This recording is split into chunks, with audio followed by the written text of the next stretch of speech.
that's not bad. 3.8, 3.78 on pH. I'd rather go down to 3.5 for my personal taste. I'm gonna let it go for another day. And hopefully by tomorrow it's at 3.5 or really close to it. If it's at 3.6, I'll probably just call it there. So yeah, see you tomorrow. So I just recalibrated this. I think it was off the first time. Even yesterday, it's probably closer to 3.5 in the pH. I am going to do the next step now. I was torn on what to do here. See how accurate this is. Yeah, so I recalibrated it. This is a 7 pH solution. So it was just off. So wow, it's reading at 3.3. It doesn't taste like it, but you know, maybe once it's carbonated and all that. I mean, it's tart, but it's not like grip your mouth out tart. But 3.3 is good. So now it's time to do this. So let's get cracking. Pretty crazy. The gravity, it was at 1023. So there's about 3.5% alcohol in this. So the strain is heterofermentative, which means it produces CO2 and alcohol as well as souring. So good to know, I guess. Technically don't need to really sanitize all this because I'm going to pasteurize this anyway, but I don't know, can't hurt. I'm not really doing a boil either. I'm going to do just like a quick pasteurization on it. I was very tempted to not pitch this 644 yeast because it's right at 3.5% alcohol, but it is slightly sweet, and I want to get that down a little bit.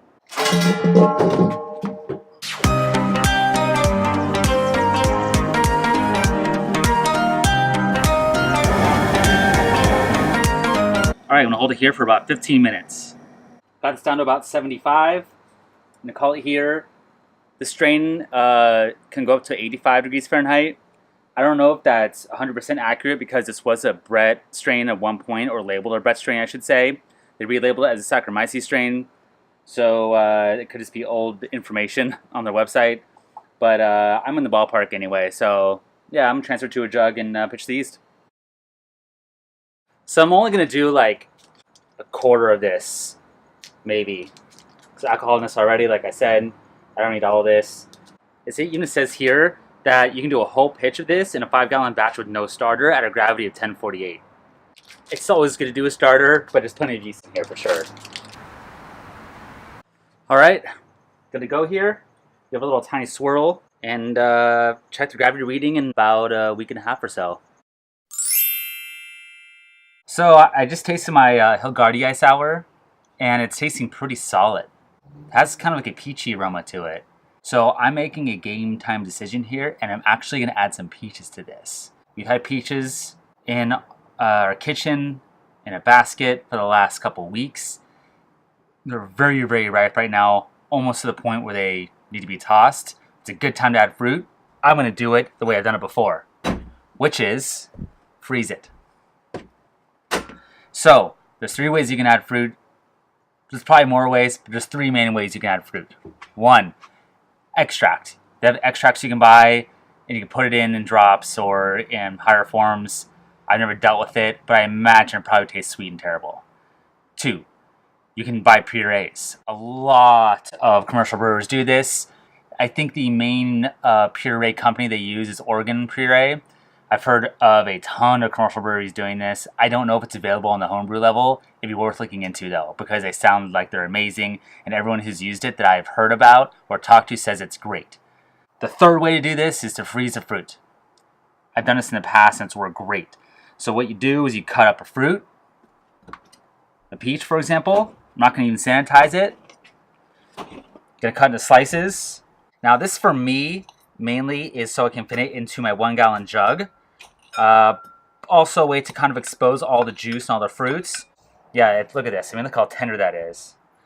Now, I've used peach one time in a beer, and it was pretty good. I think apricots might be a little better if we're going to do this to get a peach aroma, because peaches you need quite a bit of it. I think the average here is about a pound and a half per gallon for peaches, apricots, fruits like that.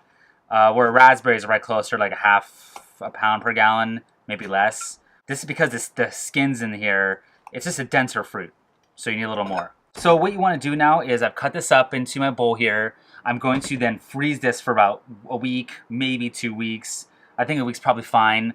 What it does is kind of kill any wild bacteria. Then what I do is I put it out for about a couple of hours while I'm brewing, or an hour or so before I actually put this into the beer, and it thaws out and gets all goopy and juicy, and I just pour the whole thing in. You can also put it into a mesh bag and sink it. That's probably a better way to do it, because that way no mold can grow on the surface of this. I have put peaches in the past in a beer. I let it just sit on the surface and mold grew on top.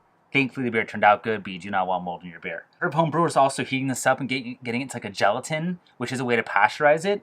You can do that, but I'm afraid that they could get really too hazy and more pectins can form. And not that I'm worried about hazy beer necessarily, but yeah, I don't know. It's just, this is the way I've done it or heard about doing it, and it's worked well. But a pasteurization, quick pasteurization, heating this up is probably not going to be bad. You just might get hazier beer. I'm going to bottle half of it regular. I don't know if I mentioned that earlier. I'm going to bottle half of the beer regular, and then half it's going to go on this peaches. One big peach here was half a pound. I do not have a way to sink this down, so I'm going to put all these individual pieces in, and then I'm going to just purge the headspace with CO2, and like every day just fill it with CO2, fill it with CO2, fill it with CO2, because I do not want mold to grow on this. Yeah, so see you in a week or so.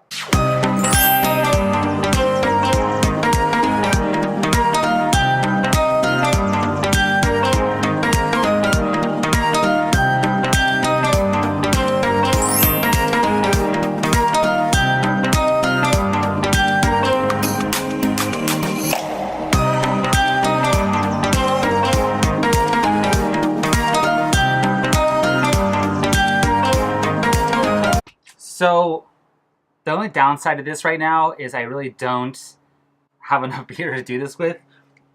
After the fruit soaks this up and I separate it, I'm probably going to have 2 bottles left. It's okay, I bottled about 4 bottles already off this without it. So it's just going to be a nice comparison, if anything. Just a little experiment. Let's go for about a week or 2, because there'll probably be some other fermentation going on because the sugar's in the fruit. Makes the gravity stable. And yeah, bottle from there. It's been about a week and a half. I'm going to transfer the sour into here off the fruit. Then I'm going to cold crash this for about 3 days. Going to try to get rid of any fruit that might be in suspension, because I don't want this. I don't want particles of the fruit getting into the bottle, because it could potentially cause bottle bombs if that fruit has sugar. If the yeast gets a hold of those pieces of fruit, it's a possibility. It's unlikely, but I'm just going to be safe with it. Alright, this is transferred. I got about almost a growler's worth. Sort of, I mean near the top. So I thought I'd have less. What I'm going to do is purge the headspace with CO2. And what I'm going to do is put an S-lock on it, and I put it in the cold chest freezer. And that's because it doesn't suck in. If I put one of these on and I cold crash it, this can actually suck back in. But the S-lock doesn't do that. I've seen people put like sponges and different things on here, so it won't suck in the liquid. You could also put Starstan in this just to be safe. Okay, about 3 days. I'm gonna bottle this puppy.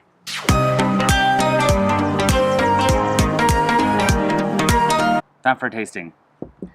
Got the peach one here, and I got the regular one here, and I'm excited to compare the two. So yeah, as you saw, I did 1 peach for about a half gallon or so in that range of beer. And this I just bottled up straight up. The process is really, really straightforward as far as the grain bill goes. It was 2-row flaked oats, and that was pretty much it.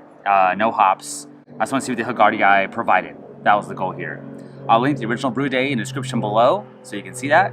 And yeah, let's give it a taste here.